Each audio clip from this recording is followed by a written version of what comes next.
afternoon. The sun is kind of still up, at least here in New York. I am Dr. Evil Genius. I am representing one half of the Talking Shit podcast. What's going on, man? It's Captain Paul. How you doing there, Evil? I'm doing pretty well. Apparently, the captain is actually living up to his purported name, unlike a certain other guy with a title on this podcast. Doesn't quite live up to that moniker. Where's your... I'm just going to shut the fuck up. Anyway, how you doing, Mr. Paul? Doing pretty good. Good just gonna say on this podcast, I apologize for any quietness. I gotta be relatively quiet. But it's good to be on the show, man. It's been, it was supposed to be on Wednesday, but then, dude, just so much overtime. So wasn't able to, but glad to be on today's show. We have a few good topics, actually. But, the pressing topic that everybody wants to know. When you're working overtime, are they attaching that to your paycheck on the back end or what? Yeah, they are. Which is... Because that's really the only thing that matters, right? Because, we talk a lot on this channel about how, quite frankly, we pay to bring quality content, quality commentary to the masses, to the people. That's what we do.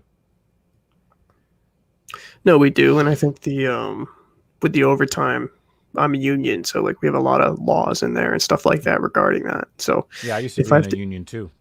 Yeah, so if you get up off watch, you get like at least an hour of overtime, and then if you're up longer, it's time and a half. So it makes it makes it nice. When I was working at a shipping company, they would make it where if you went above a certain amount of hours in that day, it automatically triggered overtime. So you didn't. So like a lot of people, when you have to work 40 hours that week and then overtime kicks in.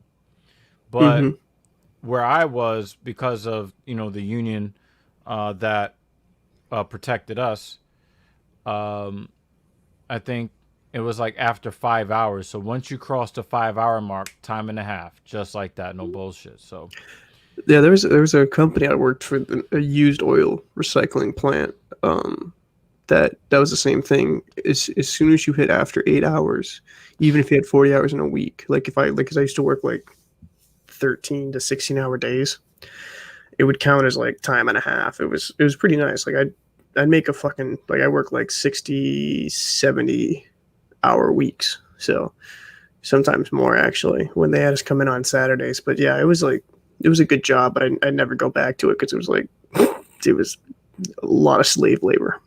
Yeah, exactly. And, it's not good to be losing sleep. No. But, but probably a pretty poor segue into this. I wanted to actually do this a couple of episodes before, but it was so important to make sure that I put this out there. That, even though the article is a little bit old, I decided that I still wanted to address this one particular thing that I saw that definitely tugged at the heartstrings for me. So anybody that's ever known me knows that I am very, very, very critical of law enforcement organizations. Very, very critical, because they should be held to a higher standard of decorum. They should be held to a higher standard across the board. They are supposed to be the standard bearers for behavior, and in some instances, not only are they not the standard, but they also aren't held accountable. And we're going to talk a lot about accountability today. We're going to talk about a lot of accountability. But I want to take this time out to recognize this police officer who was lost trying to save lives. Yeah. And you know, even after I saw this article, and it really made me feel like really bad reading the article, I Yeah. still feel bad looking at it now. Very, very painful thing to look at. Mm. This officer responded to some people who I guess were well, a person that was struggling in Mm. the water. Manny Familia, Emmanuel Manny Familia, tried. He tried to save a young person, and he ended up drowning in the course of attempting to save, uh, you know, to save this young person's life. So let's go through this article. Your captain. Ha, we got another captain. Ah! Thank you for coming through it, and we really do appreciate the kind words. Thank you, Uh, man. We appreciate it. you know, let me see if I can get this video to play At Yield Street, investment opportunities the- that have traditionally been reserved Oh, for I only hate- the I ultra hate wealthy these things. are now. The Worcester Police Department has lost a brother, friend, and a partner. The city of Worcester has lost a hero. You can An tell this is emotional police Massachusetts chief when you struggling hear under the police weight of chief's an voice. unimaginable tragedy, losing one of his own, 38-year-old officer Emmanuel Familia, and the boy that officer was trying to rescue from Green Hill Pond. This is a very sad day for the Worcester Police Department family. I use the word family because that is exactly what we are. Most here called the officer Manny. He'd been with the department for 5 years, graduating from the academy in 2016 with a heartfelt message for his family. My wife and my 2 kids, if it wasn't for them, I don't know what I would be doing at this point in time. They motivated me. They stuck by me. Police say that Officer Familia and 4 other officers rushed into the pond as 3 people struggled in the water. They were able to save 2, but sadly they could not find the 14-year-old boy. As black bunting was raised at the police department, flags were lowered to recognize the officer's selfless bravery. We will remember and honor his selfless devotion to Worcester and his ultimate sacrifice to save someone he didn't know. And a live look here outside the police department tonight. The governor has ordered flags across the state to be lowered because of the loss here in Worcester today and also the shooting in Braintree. We're live in Worcester tonight. John Atwater, WCVB News Center 5. That's a shame, man. That's Yeah, a big and- shame. Yeah, it hurts. It hurts just to read this, you know. And again, you'll never mistaken me you'll never, you know, mistaken me for a Blue Lives Matter. I'm definitely not one of those people, but this was not a blue life. This was a man that was bound by duty and his sense of duty to his family, to his community. You know, he entered into the police force rather late in life. And you know, he leaves this earth in one of the more terrifying and painful ways to go. And you know, one of the things that I find that is pretty it's kind of powerful when I look at it is that in a lot of police departments across America, there is a bit of discrimination against Hispanic and black officers. But when you listen to the way that his fellow officers in Worcester spoke about him and how shaken up that they were, you know, they really did look at him as like actual family. They looked at him as somebody who, I mean, maybe they don't even look at him as a hero. Maybe they just looked at him as a brother in duty. And, you know, the media is going to give us a lot. The media is going to give us a lot about how, the system is racist, and it is. But what they're not going to give you is stories like this. This came up. This is a local CBS affiliate. This Yeah, did this not isn't go. too. You know what I'm saying? This didn't go viral on CNN. I No, mean, even Fox it would News never. didn't focus on this.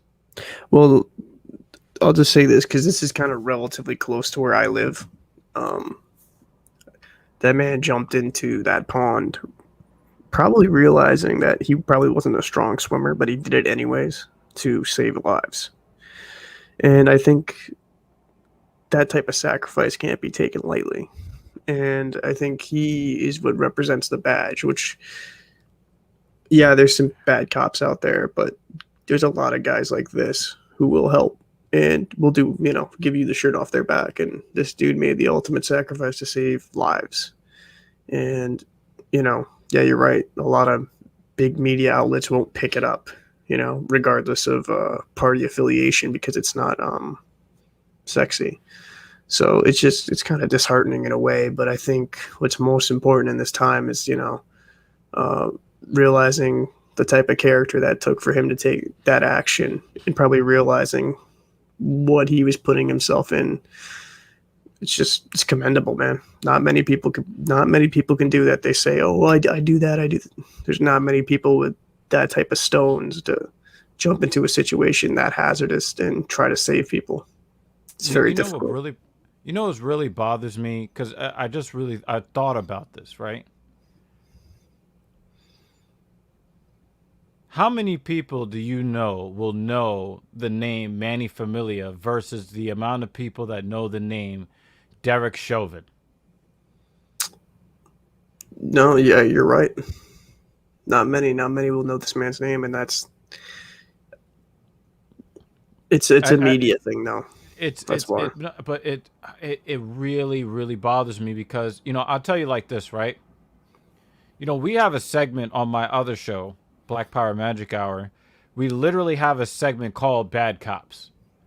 And the reason why we're able to run that segment, at least once a week, if not both episodes per week, is because we do get valid content that is provided to us by officers that act out of line. But the problem that I have overall, and especially since this is our channel is very squarely in the manosphere, and one of the things that I want people to not fall into the trap of is that while there are a lot of examples of people in certain elements of society that don't adhere to the code that society, that unwritten code that society has for people to act right and to honor, their duty to society.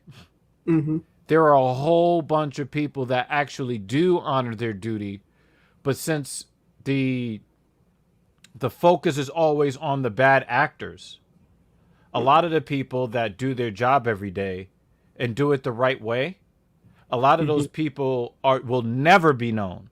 And the good women out there that love and respect men, you'll never ever hear from them because, the focus is always on the negative people. You get what I'm saying?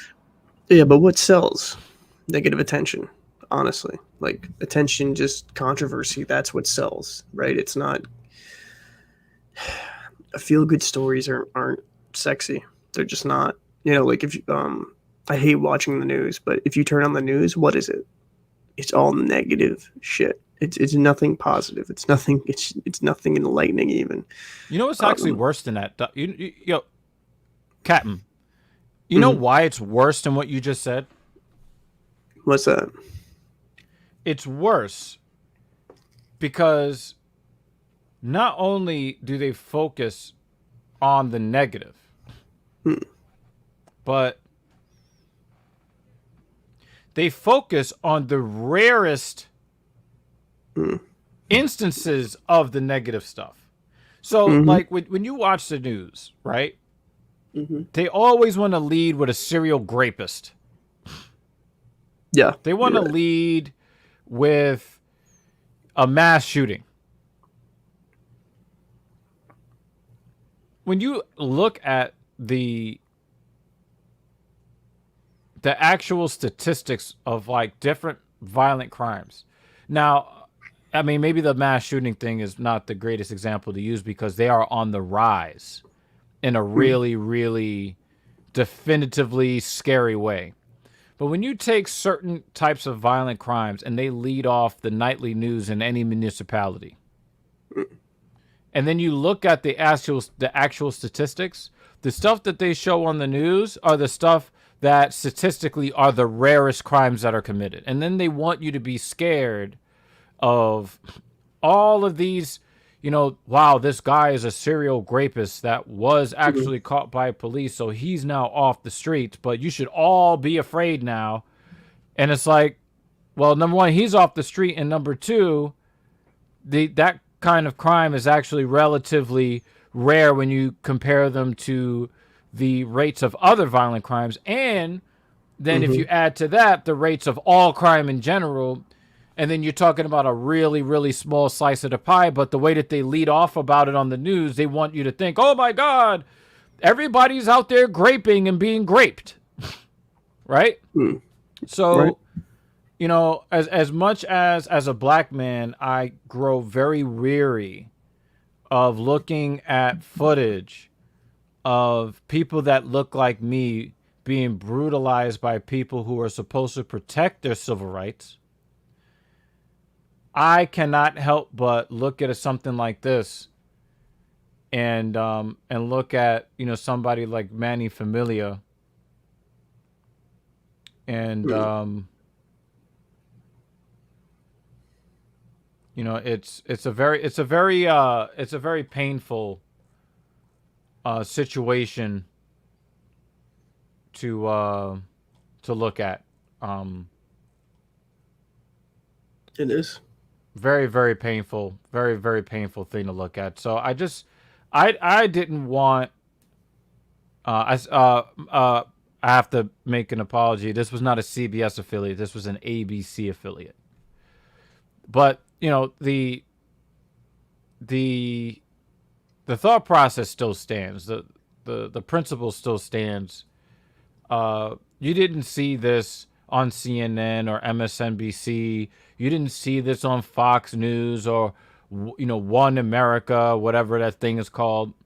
This is just a local affiliate that had an officer that actually had the greatest of intentions, and he sacrificed his life to try to save somebody else's. And even though he wasn't successful, he's a hero in my book. So I really wanted to put that out there, and if our channel grows and somebody goes back and they see this video and they look up Manny Familia from Worcester, Massachusetts, hopefully his legacy grows more. Like I said, I hate the fact that no one knows who Manny Familia is, but everybody knows what a sick piece of garbage Derek Chauvin is. That really irks my fucking nerves. Well, it should. It just shows you how much the media, they just want stories that catch attention, and they want storylines that catch attention, and they, honestly, the more negative, the better. That's just how it works. Yeah. Regardless of the outlet. Because think about it. You know how much more money probably like MSNBC, CNN made with Trump, right? Oh, yeah. Oh, yeah, I saw that. Don't think I didn't see that. But my thing is it's vice versa now. You know what I mean? With Fox. That's what you see in OAN. So you see it. So it's not surprising. I think it's unfortunate because I think there's a lot of people that don't get the right spotlight they deserve, because that type of person deserves to be a national hero, because he went into that situation understanding he probably wasn't he wasn't an excellent swimmer. And I'm not saying that degradingly, I'm just being honest. No, yeah, I had to think about that too, because it's like he drowned in a pond. There are no currents in a pond. No. So it's possible maybe he didn't even know how to swim at all and just jumped in there because that was his first instinct. Exactly. And that's I'm That's a not a true hero hero. on that level, folks. I do not know how to swim, and if I saw somebody drowning, I would just freeze. I, you know, I, I respect I'm it. just letting you know, like straight up, I cannot. I remember when I was in high school and we had to do the swimming lessons, and I was scared as shit.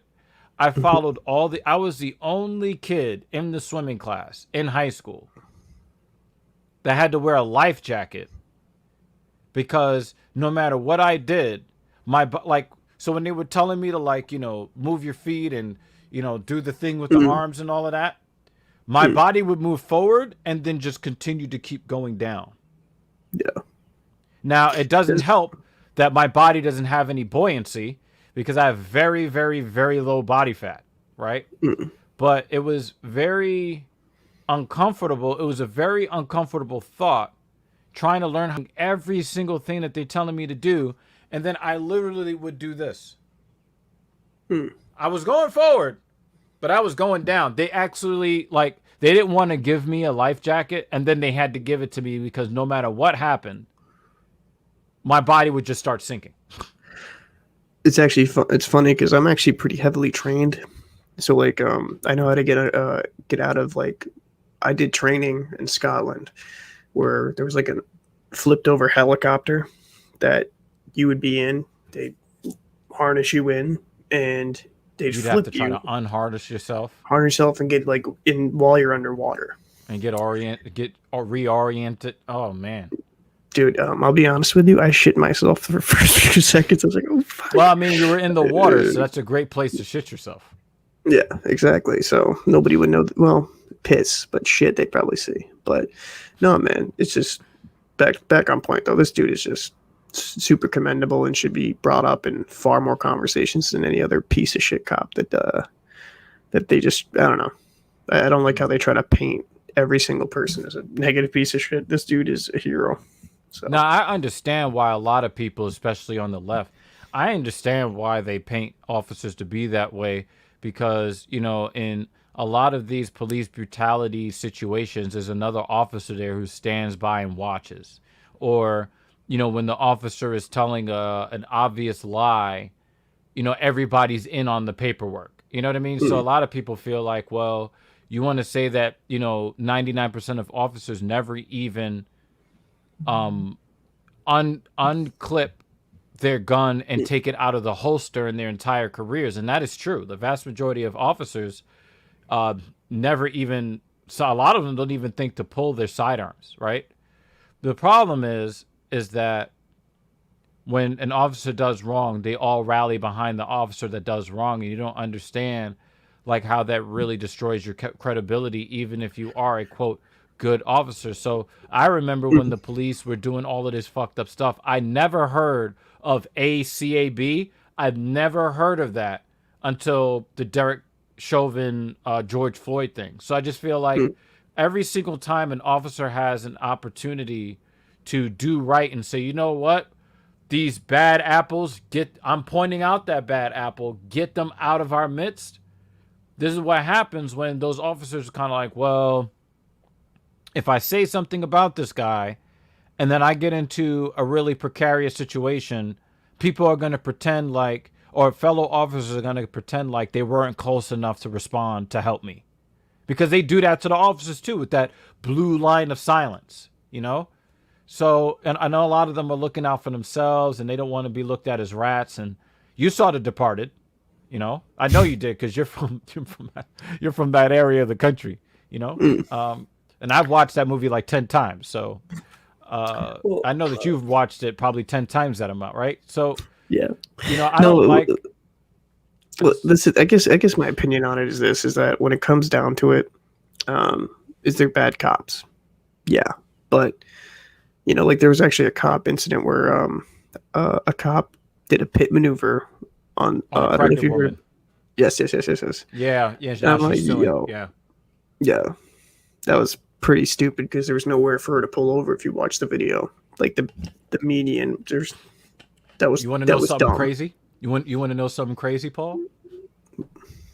When I heard that a woman was suing an officer for doing a pit maneuver because she failed to stop, I took the cop side until I saw the video. That I is kind did. of crazy. I did. And the funny thing is, I only just recently saw the video. Right? And then and it actually gets worse, right?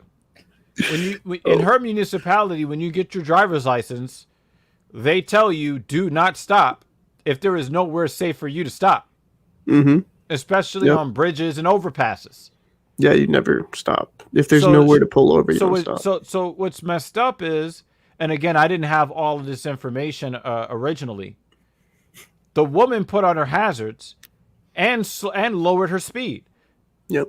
Now, unless she's OJ fucking Simpson doing a low speed chase. I'm sorry. You know what I'm saying? Unless she was wearing a bloody glove that was meant for the size of a small child. Yo, it's fucked up. They didn't pit maneuver. What are you doing that for? Yo, they pit maneuvered her though. like, and the thing is, the officer, an officer that does that kind of shit, they're on some cowboy shit. Like, I'm bored. I want to be a hero so bad, but instead of going to save a drowning child, I'm going to do a pit maneuver on a slowly moving SUV on a road with no shoulder.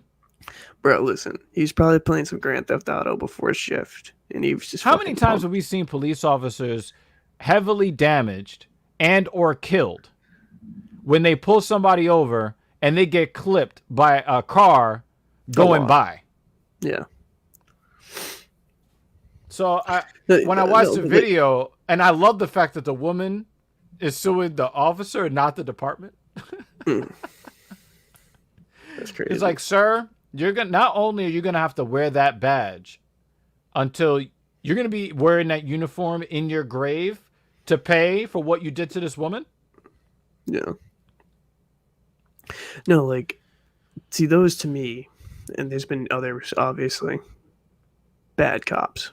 Don't know what they're doing. They get adrenaline, and they just fucking... Yeah. So those type of people you don't want. It's just like in any service, honestly, you're going to have those people that aren't mentally able to do the job correctly. That being said, there is a lot of good cops out there that do right by the people and save lives. For every bad shooting video, right? Because maybe you call me weird. I actually like to watch the shooting, like the actual body cam to get full context. Yeah. And it's like, I'll say probably like 7, 8 out of 10 times in the shooting conflict, a lot of cops do pretty much everything to not become like the next big, killer. You know what I mean? Yeah. So they're going to do everything. Mind you, there's some cases where clearly wrong, clearly in the wrong, and clearly deserve punishment. But there's a ton of them that they do right, and they do it by the letter of the law and how they should be doing it. And this goes back to the greater conversation where I think cops need a little bit better support with training, because I think a lot of this comes down to these fuck ups is poor training. Because, excuse me, if you were properly trained, you wouldn't be making some of these mistakes, right? And if you sucked the dick properly, your voice wouldn't be that hoarse right now. Yo, fuck you. So if you were properly trained, you'd be good. So fuck you for that. Come on, I know you got a dildo in your fucking luggage with your streaming equipment. You know what I'm saying? You got to hit that. You know what I'm saying? You got to relax that throat. Yo, this man's roasting me while I'm fucking exhausted, working a fucking 15-hour fuck you. I'm tired. Did you not watch? Because you weren't actually on the episode. Did you not watch TSP episode 14? We are going to go away. We're going to deny. Listen, I don't want to hear about. We are not going to accept the same dude. The valid excuse. The same dude that went along with the fucking cop, even though he hates cops. What the fuck? But back on the topic. I do agree with you, but you also have to hear the other side of it for the regular people. And then when you see how I connect this, you'll have an understanding. When people talk about white privilege, right? A lot of white people automatically believe that there is some bonus things that white people get that black people don't. And those things do exist. But I would say 95% of so-called white privilege are all the situations that white people never have to think about that black people do. So when you say to me, well, I like to watch the body cam footage. Some of us have been so traumatized by the footage that we've seen that we can't actually watch the footage because it hurts too much. You get what I'm saying? So I understand what you're coming from. You know what I'm saying? Just being in that situation where you're like, oh, I like to watch the body cam footage from beginning to end. And it's like, whoa, like I wish that I had the emotional fortitude to be able to absorb yet another incident where someone loses their life for, something they did that actually doesn't call for the death penalty. So here's the problem. Wait, because I'm stitching this together. Right? So when you say that 7 or 8 out of 10 times they do everything by the book, and I agree with you, yes, 7 or 8 times out of 10 they do go right by the book. But the 2 or 3 times that they don't. Yep, no, you're right. Right? What we are met with is a lack of accountability, and the lack of so the thing is, we black people, we understand human error. We understand that there are going to be biases against certain people because of stereotypes. We understand that. But here's the thing. The respect for police officers would be there if the officers that clearly have done wrong, they're held accountable by the criminal courts, the civil courts, by their own departments.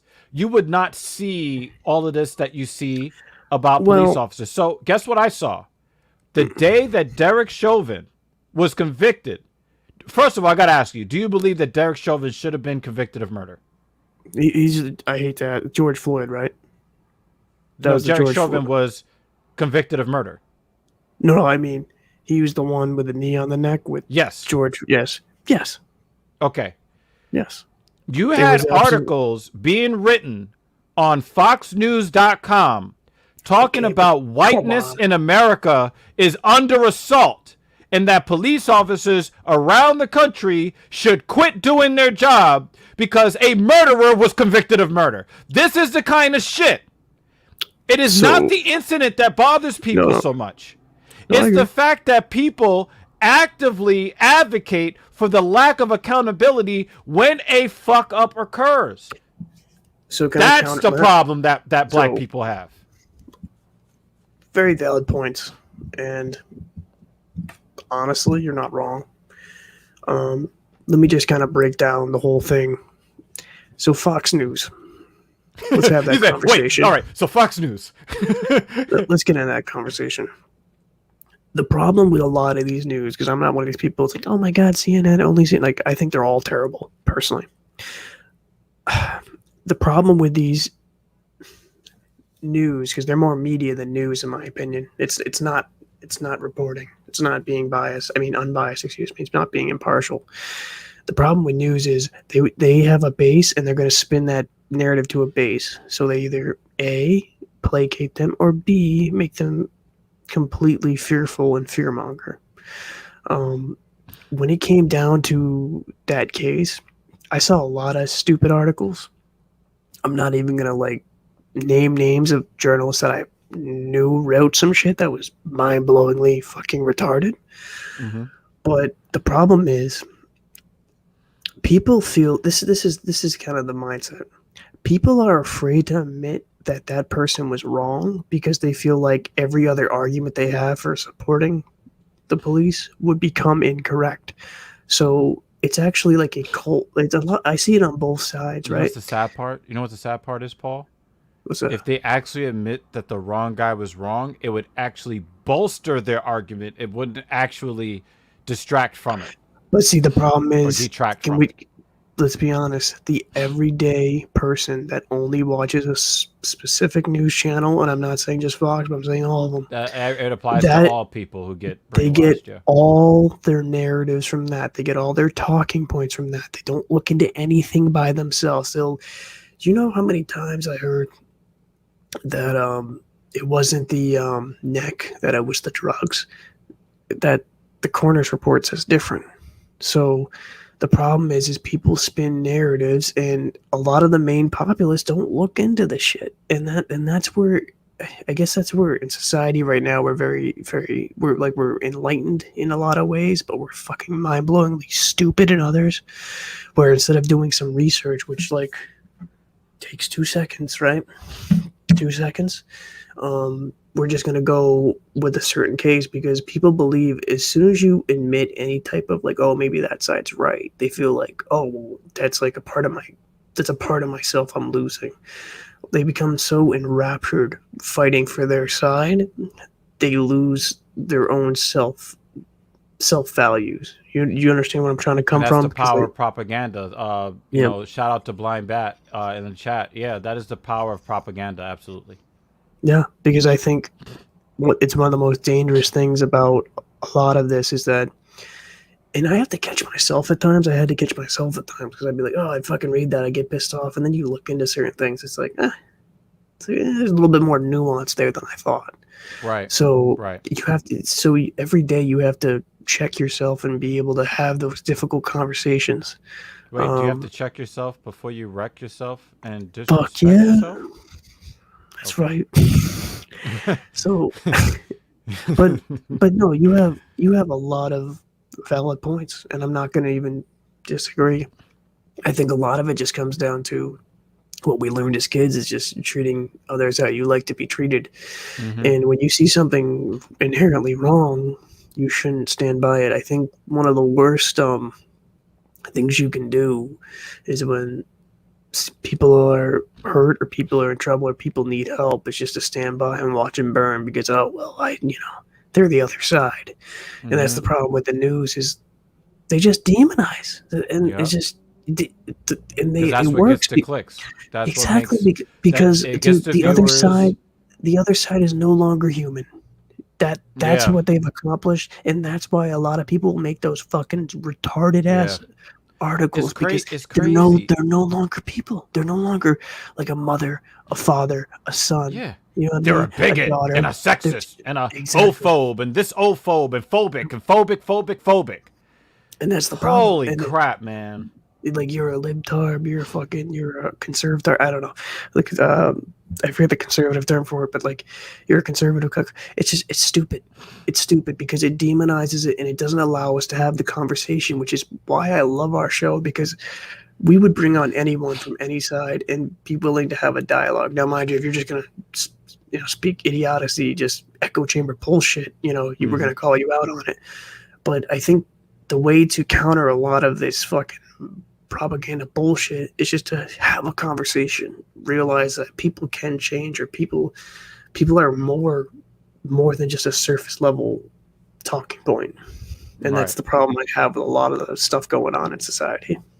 Yeah, I'm gonna shift. I'm gonna pivot a little bit. And I am going to actually bring up something I was going to bring up later in the show because it's the perfect pivot point. Okay. I want to give a shout out to Mediocre Tutorials and Reviews. I'm always going to shout out the intelligent people in, especially in the Black manosphere. Okay, I understand that there are other guys of other races who are, they're doing the damn thing, so to speak. As far as whatever, but I want to. I'm going to go to a video that was watched. Okay, that I watched earlier before we got on the air. Okay. I'm just gonna go to it. I'm not gonna play the video.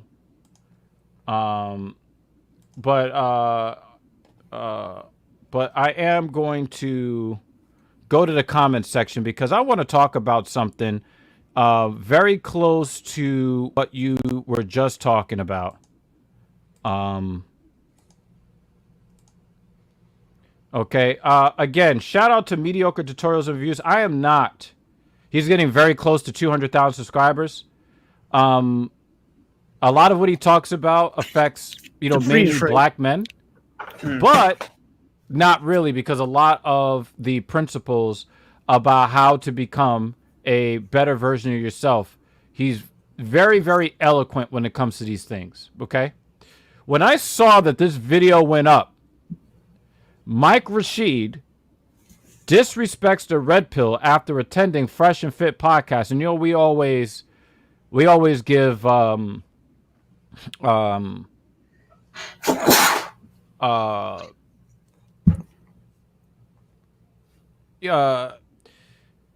talk about Fresh and Fit. I've talked about MTR, or Mediocre Tutorials and Reviews. Mike Rashid is a world-renowned bodybuilder turned combat athlete who has been in movies. He has like his whole thing on his YouTube channel. He has well over 1 million subscribers. So this is not, me saying that the guy is worthless or anything like that. I used to watch a couple of his videos that definitely helped me get some inspiration to lift heavier and to go harder. And apparently he was on a podcast with some white guy, and he is talking about the so-called red pill ideology, which I definitely adhere to, even though I'm in a long-term relationship with a really great woman. Sorry, my mouse is garbage. I'm in a long-term relationship with 2 really great women. I'm still very red pill, because what is red pill? Well, for those that don't know, red pill was the name of a documentary that was created by a self-described feminist who wanted to tear down the men's rights activism movement, which she thought was just, these guys were just, wanting to keep women barefoot, naked, and pregnant in the kitchen, making them sandwiches. That she went into it trying to tear them down as men that hate women. But then when she actually did her research and she actually listened to what these guys were saying, she came out on the other side of it saying, wow, I went down the rabbit hole. I took the red pill, not the blue one, from them in the Matrix. I took the red pill, not the blue one. And I found out that everything that I thought about men's rights advocacy was 100% wrong. And she had to admit that. Okay? When you look at red pill ideology today, it is very clearly a movement that recognizes the modern woman's nature and helps men to navigate those situations so they don't end up getting burned. They don't end up becoming an I as well hashtag. They don't end up getting destroyed in divorce court. They don't end up, not being able to see their kids. They don't end up doing like James Harden did, wanting to go on a date with some worthless rapper chick who brings nothing to the world. She absolutely has zero value to bring to the world. And he's cash apping. He sent a cash app to this woman.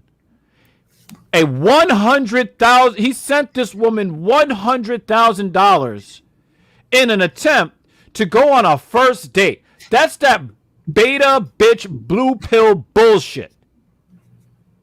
That's the kind of shit that red pillers look at and say, yo, men, you need to start recognizing your value as human beings and as men.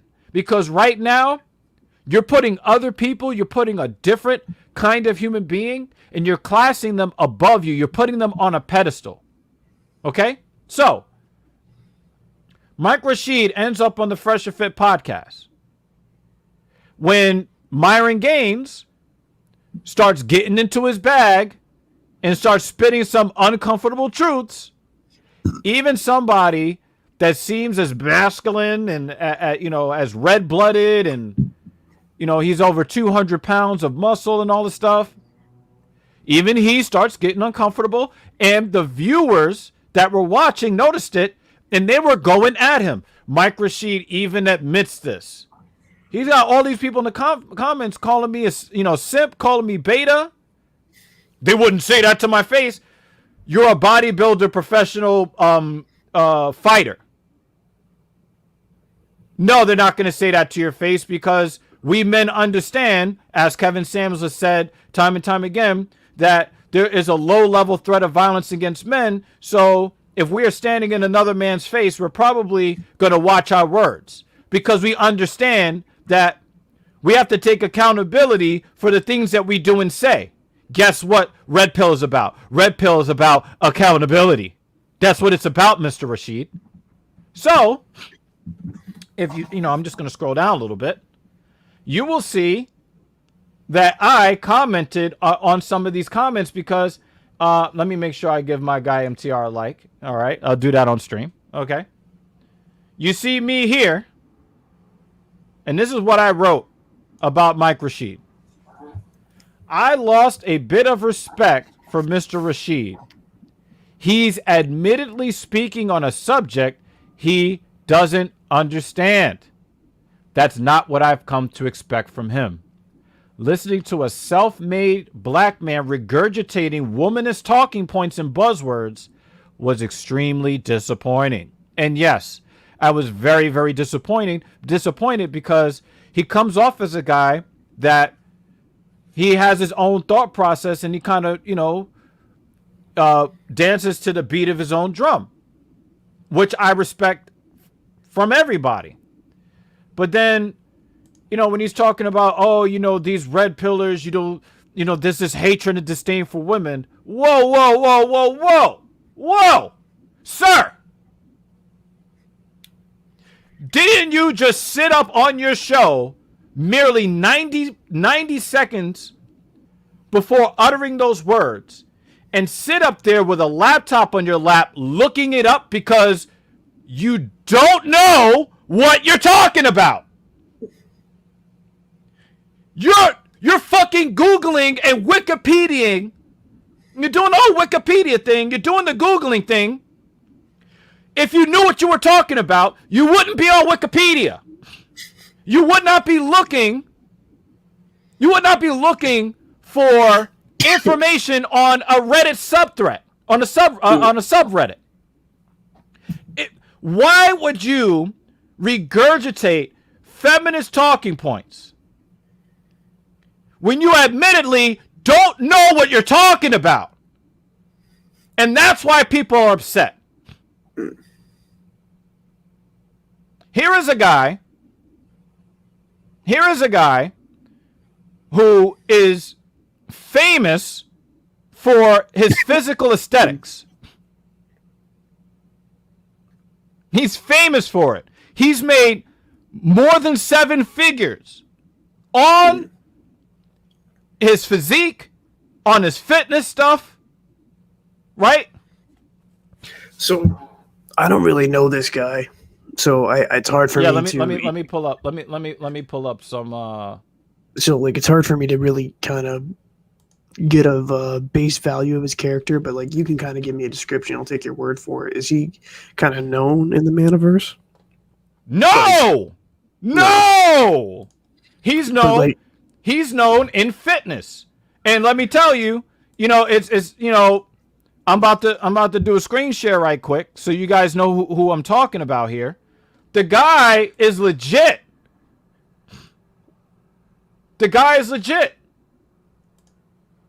Yeah, but you can be ripped but still be a beta. That's what people were saying. It's like, dude, it's your ideology now. In Mike Rashid's defense, right? Mike Rashid is in a unique position where he'll never really understand what the modern male goes through. And when I'm talking about the modern male, I'm talking about the average man. The average man obviously does not look like this. I'm 38 years old. I've got a pretty nice physique. I don't look like that. Now, I have to tell y'all, though, it's not going to be too long. All right? You know what I'm saying? But, you gotta understand, Mr. Rashid, that most men will not look like this. No. Right? So No. when Mike Rashid is talking about how, people who subscribe to red pill ideology, they just aren't successful with women, but I've never had a problem with women even before I was rich. Nigga, look at you. Right? Like, I think I just fucking told y'all. Didn't I just tell y'all? As a matter of fact, you wasn't on the show because, you were on a boat out somewhere doing some things, right? I was just out. Earlier this week in a tank top. I'm not even in the best shape of my life yet. I have not achieved my best physique yet. I'm letting y'all people know. I have not achieved my best physique yet. That is still to come. Okay? But I go outside in a tank top. I had just come from the barber shop. Shout out to Ash the barber. I'm always gonna shout you out, right? One of these, cute young hipster white chicks twirling her hair, sitting close to me when she didn't have to. Am I a millionaire? Not yet, but you motherfuckers, man.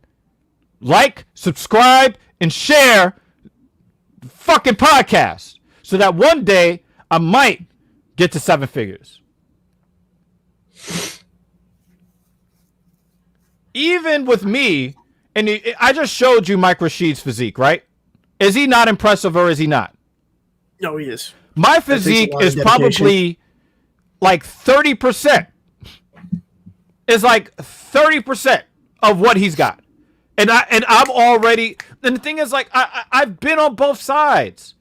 At 6'3", when I dip below 170 pounds, I'm invisible to women.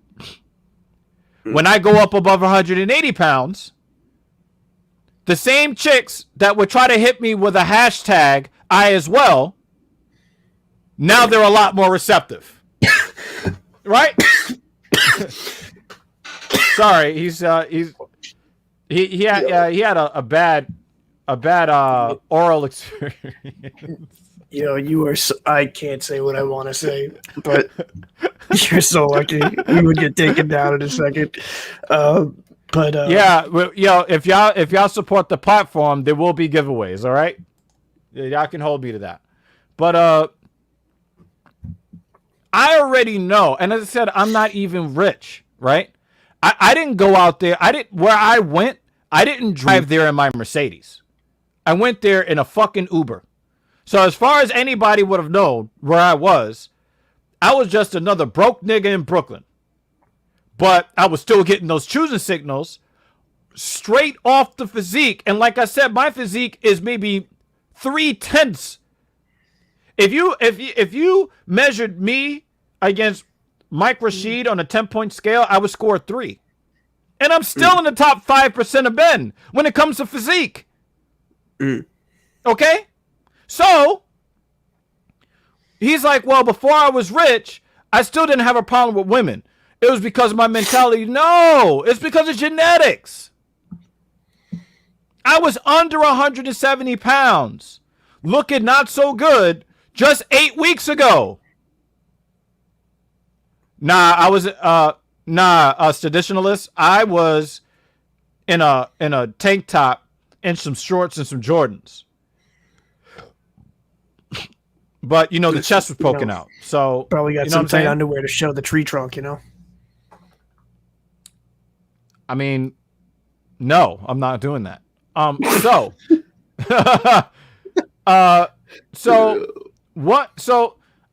in listening to this man talk, it was, and it's crazy. Red pill ideology holds both men and red pill ideology does 2 things. It holds women accountable and it holds men accountable. It holds men accountable to understand their value in society. because our society, because Mike Rashid doesn't believe that our current society is anti-male when everything is geared towards selling to women. Everything from a corporate aspect, and of course, because the corporations own the government moves in that direction. Everything is about woman is this, woman is that. Again, that Gillette commercial does not get done if the buying power of men was respected. Because no company does that kind of dumb shit and then loses billions of dollars on the back end. Because that's not the point of business. The point of business is not to lose money, it's to gain money. You don't get a Gillette ad like that without society being skewed in the favor of women. It just doesn't happen. But the thing is, Mike Rashid is living in a different reality. And this is where I kind of have to kind of lay off of him a little bit. He cannot understand what the Dr. Evils and the Captain Pauls are going through. No. We don't have people coming through our live stream dropping super chats left, right, and center. We don't have people, we don't have hundreds of thousands of views of us picking things up and putting things down. We don't have that, at least not yet. Right? So from his vantage point, he's like, well, dealing with women is not so difficult. Look, I've had the pick of all the women I've ever wanted. Yeah, but the rank and file man doesn't. And this is not just about whether or not we're able to get women. A lot of us red pill men are with women and we're happy with our women. Well, the problem is with, I'll just say it how it is. Just because this dude's jacked in fucking amazing shape, he still has a beta male mentality because he hasn't gone through what an average dude's gone through. It's probably just easy for him. What woman's going to really say that dude no? You know what I'm saying? Like if he had 5 chins and, look like lard, then, it is about sex appeal. Women will turn the fucking cheek on a lot of shit if you're attractive. You know what I mean? Yes. So my thing is, he could be saying some wild shit or fucking even acting a certain type of way that she's like even maybe fundamentally against. But if he's good looking, attractive, she'll turn her head to it. So, I'm not really surprised. It's not this dude's bag. I think if he educated himself more, he'd be in a far better place, though. But you know what? Even if he wasn't educated, I would be cool. But you know what you do when you're not educated? You shut the fuck up first. You go and get educated, and then you speak. That is a hallmark of a wise man. If Captain Paul, if you ask me about how a defenseman is supposed to react on a line change, right? Do you think that I would answer you right here and now? Or would I say, wait a minute, let me go read up on that? Because actually, I don't know what the fuck you're talking about. Because I'm not well versed. Because I don't live in the hockey realm. Right? Again, thank you. Seditionalist, thank you. Thank you. Red pill holds men accountable for shit like this. And this is one of the things that fucks me up. One of the very, very last times I watched a Mike Rashid video, he was embroiled in a controversy where a woman made a false assault claim against him after they weren't together anymore. And he had to do a whole lot of damage control because she was trying to get this man canceled. Now, I didn't believe that he was involved in that because at the time, I thought that he was a completely natural bodybuilder. So now if I had known what he revealed on Fresh and Fit, that yes, he was on gear for a period of time. If I had known that, then I would have been like, well, it's possible that he assaulted this woman. It's possible. But I thought he was a natural bodybuilder. So I was just like, nah, this guy seems to be too well put together to get fucking bent off of a woman. But then I'm hearing some shit about him shooting up a car of a woman that he was with or not with anymore, and then getting a slap on the wrist. And I'm thinking, wait a minute. If you're going to shoot up the car of your baby's mother, that is classic blue pill sip shit. Classic. Because if you're a man that stands on your own, you're not going to react to what a woman does because you understand female nature. And then you're not going to give into it because I don't know the situation, but if we look at how some women act, they're trying to goad you into shit. And a guy of that stature, if a woman can goad you into doing some dumb shit, she stands to gain a lot of money in civil court. Hey, Captain Paul, do you know how I figured that out? Red pill ideology. Yeah. It is not a hatred of women. It's not a disdain for women. It's understanding that there's a burden of performance that I have as a man, and it's higher than the modern woman. You know what you just said that was really interesting, Captain? You said that women will put up with a lot because of the way a man looks. Did you know that that's not how women have ever been throughout society until modern day? The only reason why women are like that now is because they make their own money so that they're able to make more shallow choices in men. But before, an ugly man that earned money could get an 8, 9, or 10 woman because he was the provider. To be fair, though, there's still like ugly fucking billionaires that will get 9s and 10s just because of money. So that's still a thing, right? It is still a thing. Yes. But you're right. Women are far more selective now that they earn. Like if you're talking about an average male. Right. Like, so what I'm saying is somebody like myself would not have the prospects. I would not have the prospect of getting a lot of sloppy toppy in past years. Right? But because of the fact that I take care of myself, now I got chicks twirling their hair at me. Okay? Right? And well, in the past, I would not have those prospects because it would have been, she would have looked at me and say, well, I'm not going to give away my virginity because my virginity is the only thing that I have to barter with to make sure that I'm well taken care of, through the childbearing years and beyond. So that was really the only thing that she had. Now that she has her own money and she could swipe left or swipe right,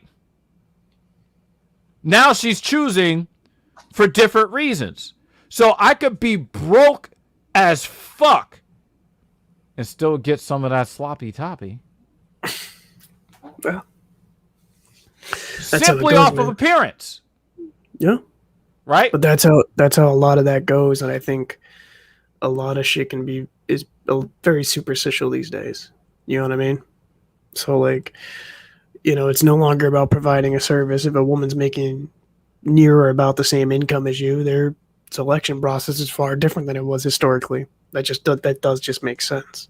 Yeah. But you're still gonna have that occasional fucking girl that's like a 9 or a 10, and she's like, like they kind of say like the Playboy, like Hugh Hefner when his dick was wrinkly and fucking liver spotted as a motherfucker. Like that dude got women around him be like crazy, and he probably can't even get it up without Viagra. Like what the fuck? So, you can't tell him, oh, I loved him. No, you didn't. You liked his money. Shut the fuck up. So, that's the thing. But if you don't necessarily provide that amount of security or have that amount of attractiveness, it's far more difficult to find a partner. But I think that kind of goes without saying. Like, if most dudes that look like that, it's pretty easy to fucking swing a girl. It just is. Because she could be Yeah. she could be a short-haired feminist, right? Like shaving her head on the sides, but she sees that and she's fucking suddenly a red pill chick. So, but yeah, it's actually it's kind of. I doubt he'll never go. I doubt he'll ever go on a podcast and kind of even talk about these type of subjects again if he's got this much backlash from it. You know what I mean? I think he'll probably just stay in his lane, which I think a lot of content creators would do better if they just stayed in their lane if they're not willing to research something before they talk. But welcome to America. Exactly. And so, like, I'm looking at some of the because the thing is, Mike Rashid, and give him credit, he showed up to the comment section of this video. Give him credit, okay? I'm going to read a comment that he, let me share this shit because I want y'all to know that I'm not just fucking losing my goddamn mind here, okay? Let me see if I'm able to, no. I really hate this mouse. This mouse sucks. Okay. All right, I'm actually not doing that. That was annoying. Okay. Sorry, folks. I'm trying to figure out what the fuck is going on with this mouse. I'm going to replace this mouse. So I'm going to highlight something that Mike Rashid wrote in response because this one guy, he writes a comment. He says, I hate this mouse. I need to get rid of this mouse. Yeet or be yeeted bitch 3 says, this blue pill mindset is the main reason why women are the way they are. If he wasn't a famous bodybuilder, his mindset would get him nowhere with women. Okay? And this is his response. Scroll back down. LOL, I'm not a famous bodybuilder. Y'all are now speaking on things you know nothing of.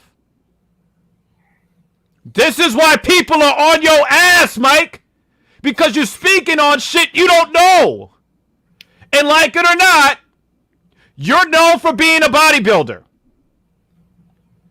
You've never competed in Mr. Olympia, but to the average man and woman, yeah, that's what you're known for, sir. You're known for being a bodybuilder. So, shout out to him for actually showing up and responding to some of the comments here.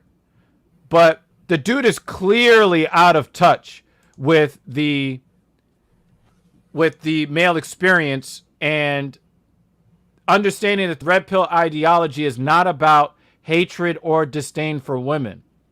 It's about being more effective with women. It's about being safe around women. It's about protecting your bag. It's about protecting your freedom and protecting your integrity and your dignity.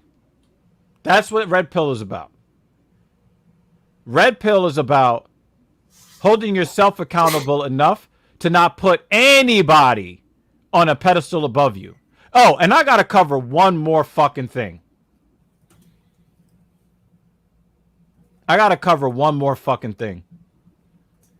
He has the nerve. He has the nerve to echo. He has the nerve to talk about Kevin Samuels. And he goes and he makes the same mistake that the feminists constantly make. And that is, womanists.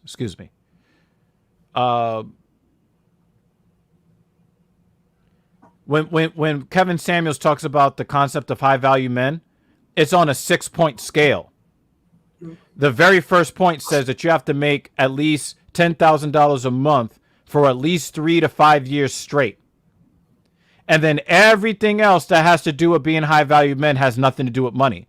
But we still get these people that don't know what the fuck they're talking about, well, money makes a high value man. No. Kevin Samuels has said it time and time again that making money is a prerequisite, but it's only one out of the 6 things that you need to be seen as a high value man. So I'm really tired of guys invoking Kevin Samuels' name without having listened to any of the content, and the only thing that they get is, $100,000 a year. If that is all you heard, then that means you weren't listening, which means you're ignorant. If you want to be known as a wise man that's got it all figured out, do what wise men do. When they're ignorant on something, they shut the fuck up until they actually figure out what the fuck they're talking about. And then they speak. But they don't speak first. They research first. They don't go on to a podcast, theirs or anyone else's, and they're doing the research as they're flapping their gums. Yeah, it's just... I'm fine Let with that be a lesson to you men out there. I'm fine with anyone being incorrect who said that on the show multiple times, but if you're going into a podcast probably knowing what the topic's going to be about, at least research it. Or if you're going to have such a strong stance, research it. Or be willing, like, if you get called on your bullshit, instead of being super and hyper defensive like a beta, right? That's a beta. That's a beta. That's what I'm saying. If you look at that response, that's a beta pussy. I don't give a fuck. Yeah, guess what? You might be fucking ripped and beat the shit out of me, but I got a gun. Fuck it. Oh, yo. Yeah. I mean, in some ways, when you think about it, if you can't beat Braun and then you go to a gun, that could be looked at as some beta male shit. No, too. I'm just saying I wouldn't do that, but I'm just saying it's just fucking like, legitimately, fucking hit him in the dick. I don't know, but anyways, that type of behavior is just pussy. So yeah, for me, if you're gonna go on a platform and have that type of conversation, it's a joke. Like if you're not gonna like research it, and then if you're gonna have that such a beta response to it when someone calls you out on your bullshit, that's laughable. Like stop I think that what he should have done, he should have did more research. Yeah, easily. He clearly didn't know what he was talking about. If he's if that's what you got from it, if that's what you got from all of that, then you completely missed the point. And another thing that I found was that he completely lacks empathy. Because as a man that has done very well with women, I can see the bullshit that other men have gone through. It's called empathy. Okay? We're going to switch gears, and we are going to go to our final story that we're going to cover on today's show. Something that when I told Paul about this, he said, "Holy shit."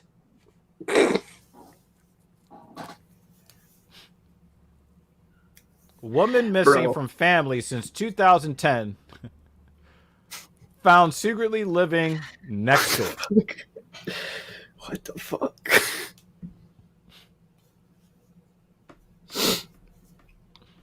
Bro, what in the actual fuck? Now, some of my bloodline comes from India, and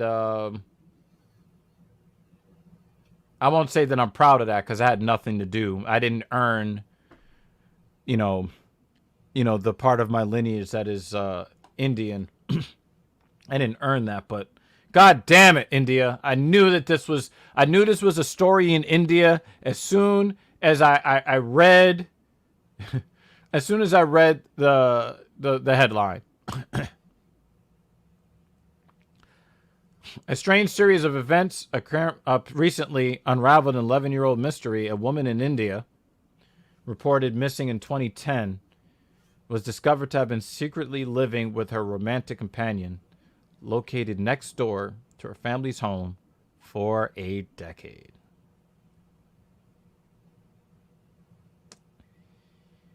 Yeah. she disappeared at just 18. But because of a religious difference between the families, she ran away just a few steps next door.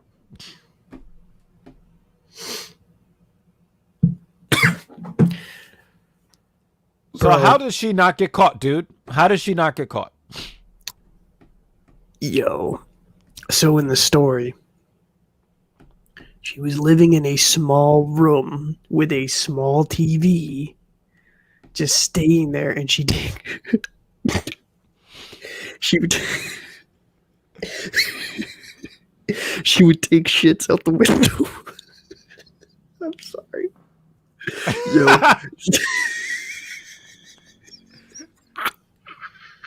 So check this out.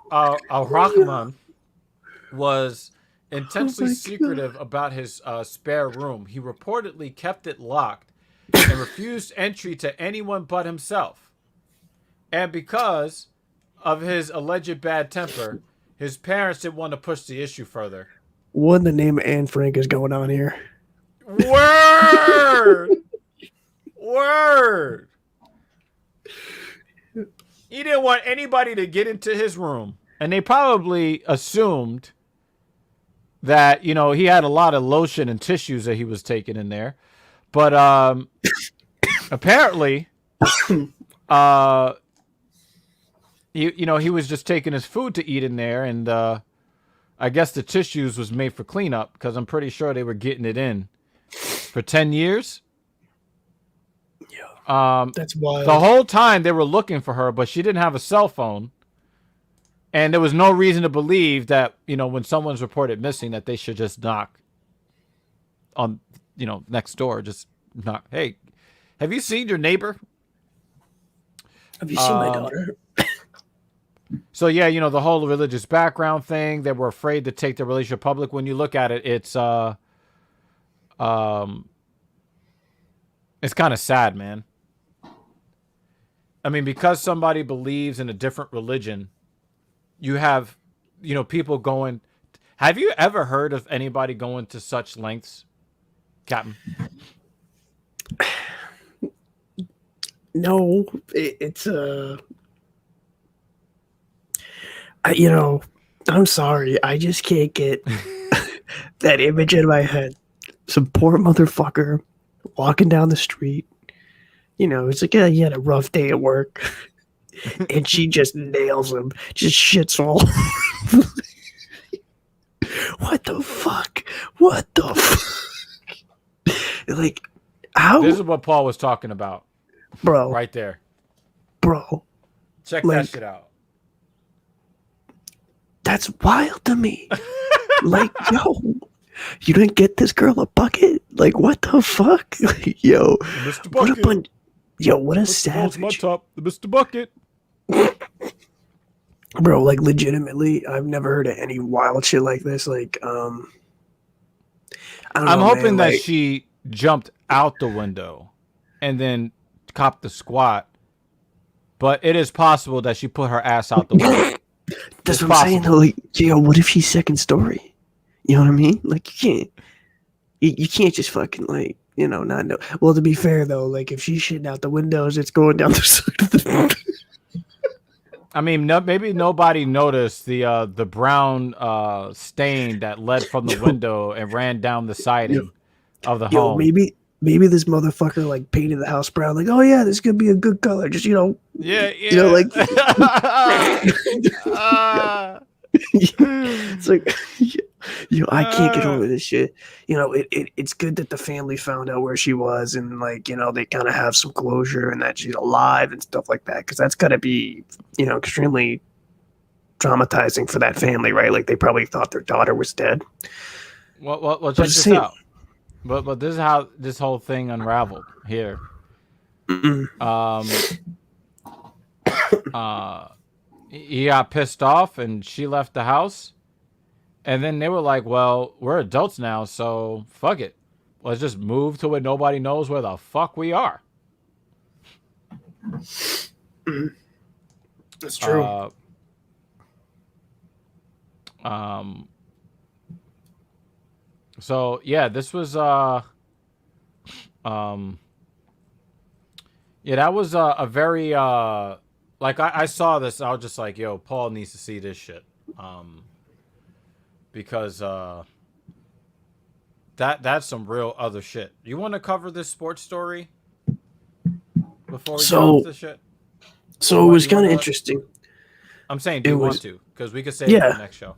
No, we All can right, so do it now. I guess this will be the last story. Um, Yeah, we're gonna talk and about this because it's all the rage in Major League Baseball right now. so this is what I'll say also for the viewers. I'm kind of I'm a little under the weather, and plus I have people sleeping right next to me, so I got to be kind of quiet when I'm on the boat. But yeah, so this Garrett Cole.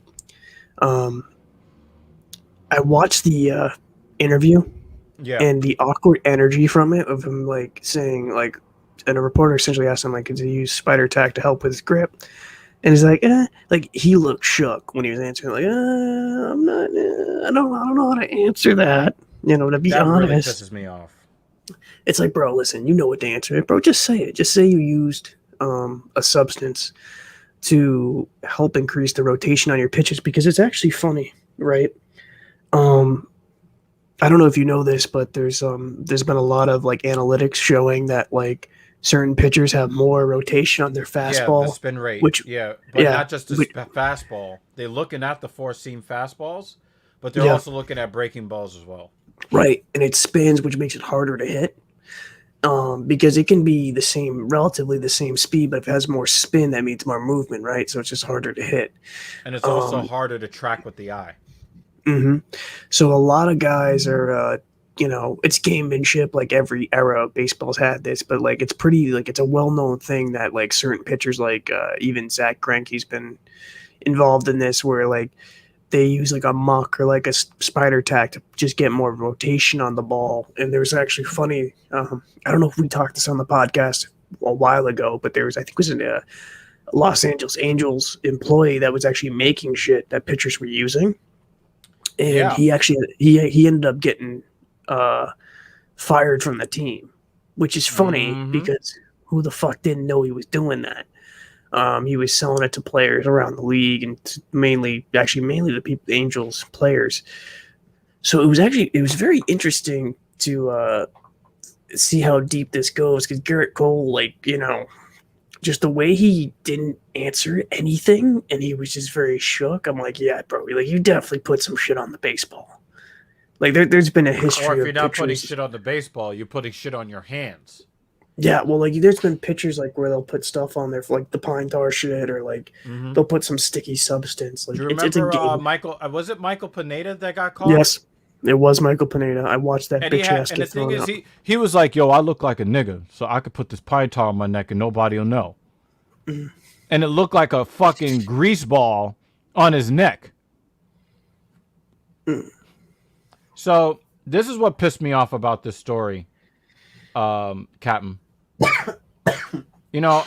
Again, because of my red pill ideology, I'm very much into accountability. This is not accountability, folks. Somebody asked him a direct question.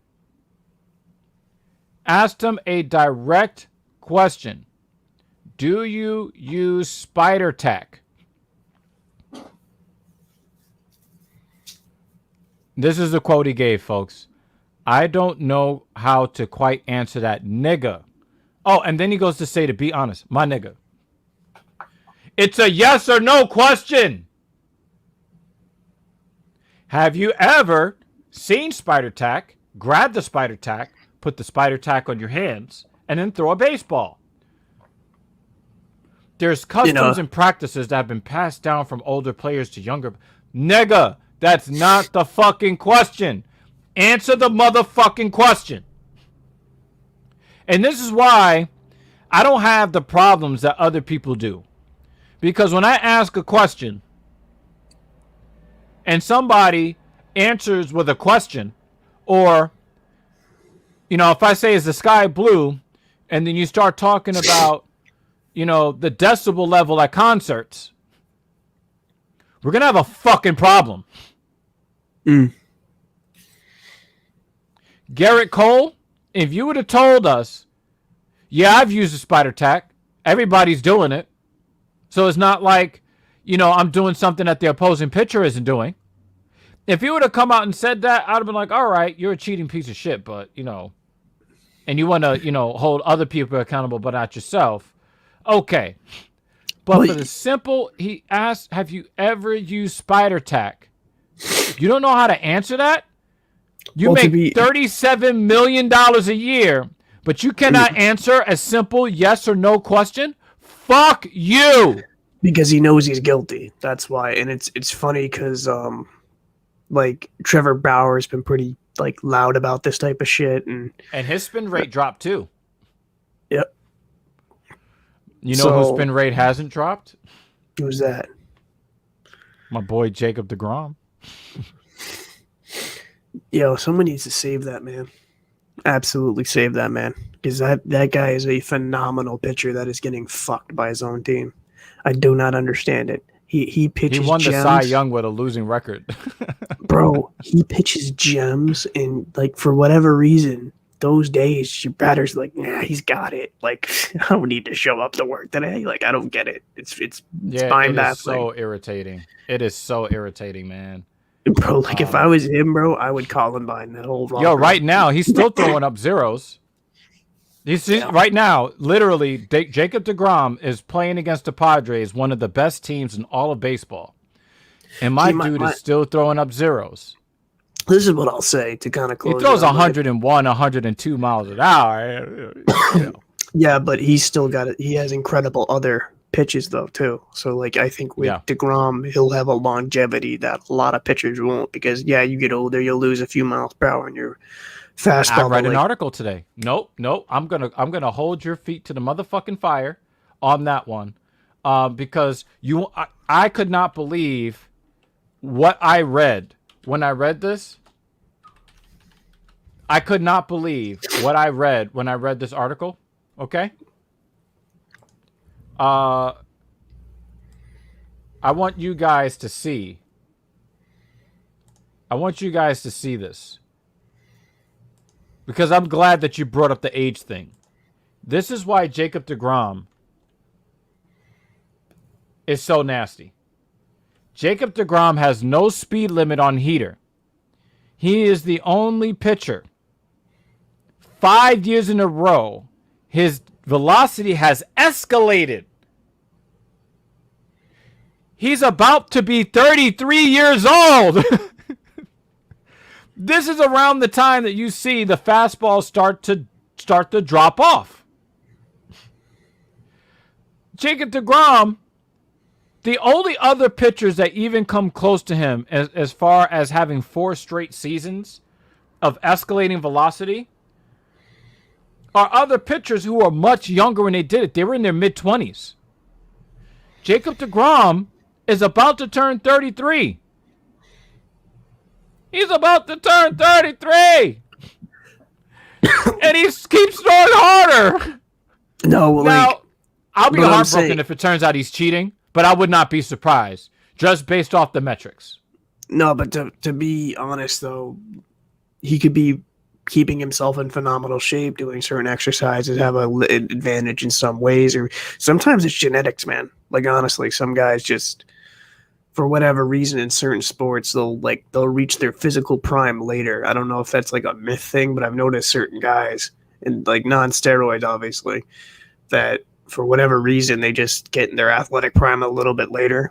But but father time defeats every man. So except for deGrom, maybe because his last name starts in a lowercase letter. Is that possible? Maybe. That's my name too, so maybe. I don't know. Well, no, capital D. Never mind. But anyways, what I'll say though with deGrom is that with Greg Maddux, through amazing Captain Paul stuff. gives his girl the capital D. Capital D. That big old D. That big white D. But anyway,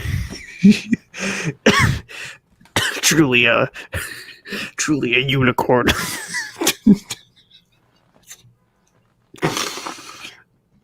Definitely showing out for my Caucasians out here. Big dick. He's whipping out his Louisville Slugger.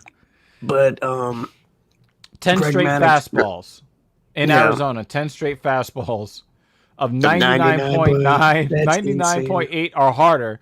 And I was watching this too, because it was 100, 100, 100, 101, 100, 101, 100, 100, 100, 101.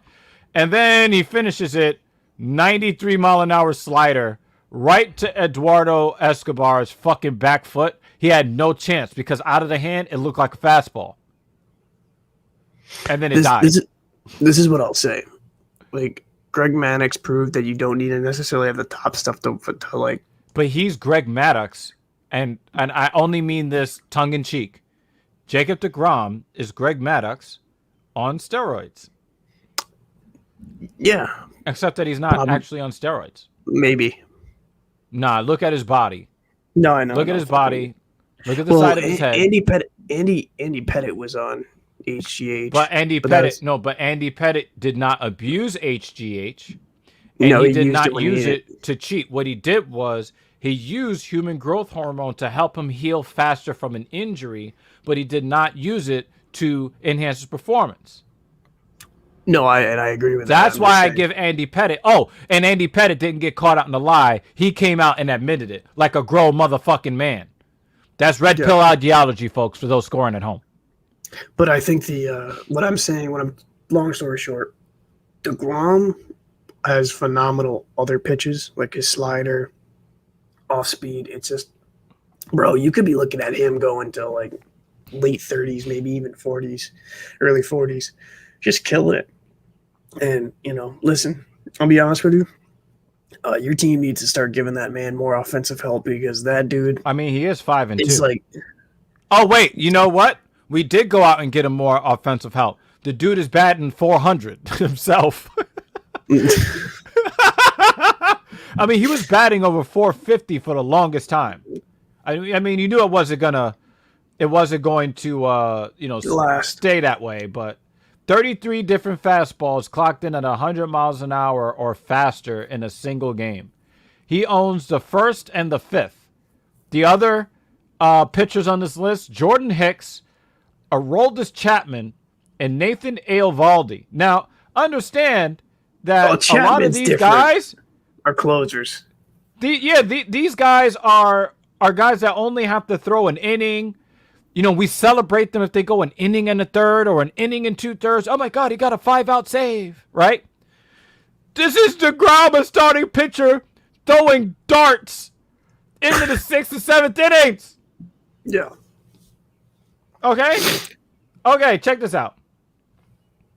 DeGrom's last 2 starts were the first made by any pitcher since at least 2008, because we're talking about StatCast, when that starter averaged triple digits on his fastball from start to finish. I mean, he really should get speeding tickets with his arm. Like, he should be stopped on the highway and then have a police officer staple a speeding ticket to his right arm. 104 average for the entire game? Holy crap. Holy crap. Our boy Noah Syndergaard is, I mean, and did you notice on Twitter that when people were starting to try to put up, they tried to put up some bullshit about DeGrom going to his belt and touching his glove after striking out a batter, that somehow means that he's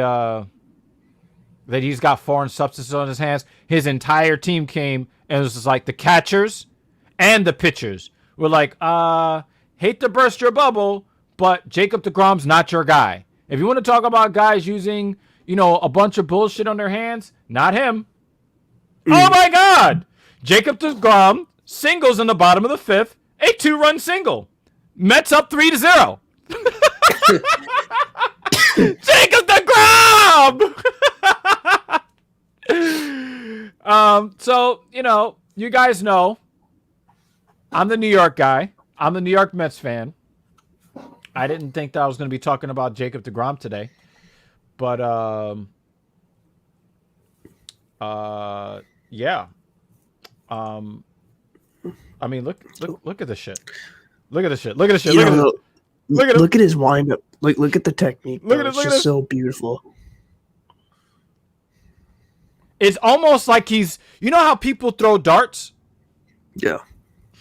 The way that he gets his arm and then it comes straight through on the fastball is and the thing is when I was pitching before my elbow, was destroyed, right?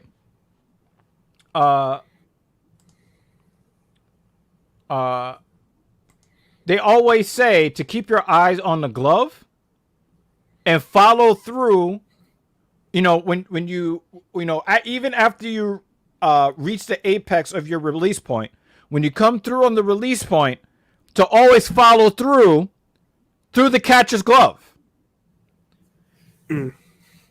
I don't know if I've ever seen a pitcher repeat that motion time and time again and hit the catcher's glove more than Jacob deGrom. And in his previous start, his last start in San Diego, I looked at him and said, yo, Jacob is off. He's not pitching well today. He's off.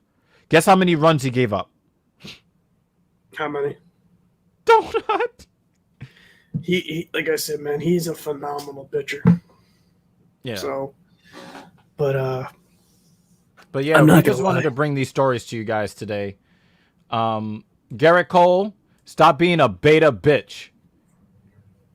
If you want to tell us that you're using spider tack so you could earn your $37 million a year when you only work once every 5 days, like I broke it down recently because I started thinking about how much money do these pitchers get, and it's like, wait a minute. If a starter makes 35 starts in a year and they're only in the game for about 2 hours, that's about 70 hours of work for the year. $37 million? Are we talking about a guy that makes $560,000 an hour? Yep. So if you want to tell me, hey, I'm using a spider tack, these guys gave me, a $325 million contract over 9 years. I need to earn this motherfucking money. Okay, I'll accept that as a methodology, but don't give me this. I don't know how to answer that honestly. No, fuck you. You're insulting our intelligence, and I don't appreciate it. Fuck you. Any last words, Captain Paul? Because we understand that you're the captain now. Yes, I am the captain now. No, man, it was a good show. It was good getting on here. Yo, Clinks, you better have the fucking thumbnail with his head on that fucking meme shit. Don't fuck this up, Clinks. No, man, you're so stupid. But no, man, it's good to be on the show. It's good to talk to you. It's been a grind the past like 3-4 days. So, how many more days I got left? It's almost like, I guess it's all next week that you'll be on the boat, right? Yes, I'll be on till 22nd of June. Yeah. That's 11 more days. Yeah, that's about 2 Yeah, weeks. well, Yeah. Yeah. So, one of the things that I'm really happy about is that our boy Captain Paul was able to get a really good signal on the boat, and I think it adds a little bit of authenticity to our show. Hey, Captain, I gotta ask you this. Word. Tomorrow is a really, really big day in MMA, and you know what we do on Saturdays, right? We do the Filthy Casual MMA watch party. Okay? Now, tomorrow is UFC 263 Adesanya versus Vittori 2. Okay? Are you going to be able to get the fucking pay-per-view and co-host this epic event? It is going to be epic. Well, as you know, I work 7 a.m., 7 p.m., so it just kind of depends on that. They usually kind of let me, because I work, they've been calling me at like 5 in the morning to like let the boat go. And so I've been working over. But yeah, I don't, what time's the pay-per-view? Yeah, I'm checking for you right now. Okay, so the early prelims start at 6 p.m. The main card, not the main card, the regular prelim starts at 8 p.m. And the main card starts at 10 p.m. So this is the thing, and I'm just going to be honest with you. Because I do work on the boat and I do a lot of hours, I'm probably going to fucking fall asleep. I'll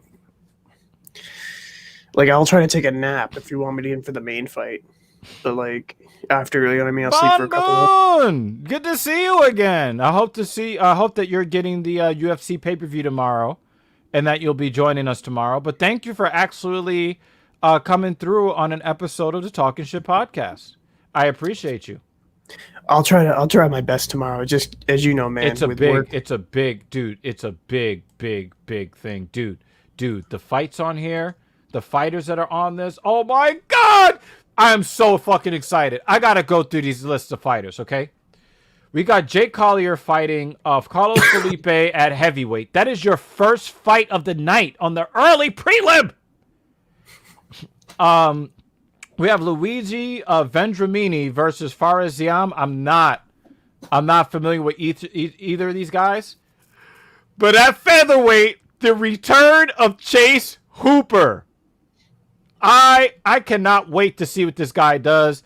I've seen this guy get fucked up and then end up submitting the opponent. Oh my god. Matt what do you call it? Matt what was Matt Fravola's nickname? Matt Steamroller Fravola at lightweight against Terrence McKinney. And then Pani Kianzad, who's actually a very good fighter in women's bantamweight, against Alexis Davis. This is on the early prelim! On the prelim! Hakeem Dawodu, who is a supreme talent, against Movsar Evloev, who I've seen him fight once. He's really good. Lauren Murphy fights Joanne Calderwood, two higher level female fighters. Eric Anders with a really, really horrible nickname against Darren Stewart. The last fight ended in a no contest because Eric Anders looked him in the face as he had a knee on the ground and then kneed him in the head for no reason when he was winning. Eric Anders is one of the more unintelligent fighters I've ever seen. And I looked at him and I was like, watch, he's going to knee this man in the head. Bonk! And then your feature prelim, Drew Dober versus Brad Riddell. I am hyped just for the fucking prelims. And then, of course, the main card. And it's some bad blood with Paul Craig versus Jamal Hill. Damian Maia and what could be his final fight with the UFC against Bilal. Remember the name. I hate that nickname. Muhammad. And then the guy that almost gouged his eye out fights Nate Diaz, Leon Edwards. They are not in a title match. They're not even the co-main. But that's still going to be a 5-round fight. And then the rematch of the fight of the year, Davison Figueiredo, the God of War, versus Brandon Moreno. And then your boy Izzy versus Marvin Vittori. Yo, my God! I'm so excited! I'm so excited. I can't deny it. I like big butts and I cannot lie. I don't know why I thought of that. And I cannot deny. Yeah. All that. Yeah. I'll definitely try my best tomorrow, but as you know, when you work such a long day, it's going to be, I won't be able to be there for all of it. So, I mean, you could take some I'm federally drug tested. I don't think so. I mean, are you allowed to have caffeine, pre-workout, powder? Fuck, I could try some caffeine, but it's only soda, and I'm trying to not do Oh that. no, you already know, because you know Yeah. we're doing that. We're doing that thing together where we're gonna take everybody through your transformation process. And soda is not not part of that. Traditionalists, it'll get you off the boat real quick. And then after you pop for meth, then they'll kick you off the boat, and then you'll have all the time in the rest in the world to watch the pay-per-view. See how that works? Yeah, and I'll lose my career and have no license. So, but Oh, then you wouldn't be able to afford the pay-per-view. Darn it. Catch yeah, 22. exactly doesn't work. But yeah, so that's what's happening. Tomorrow we have the Filthy Casual MMA watch party that's happening. We really do hope that you guys join us. For those who are on the Twitch side of things, could you please just give us a subscription on YouTube, please? bit.ly/capital TALKIN _ SHT. Follow us on social media at talking _SH_T. And that's Narsagram, that's Twitter, that's Twitch. You know, some of you guys are already on Twitch. Send us the things that you want us to cover. Talking Shit Podcast LLC at gmail.com. Okay. And, I really do hope that we see you guys for tomorrow's MMA event. Until then, I guess we say we out of here. Peace out.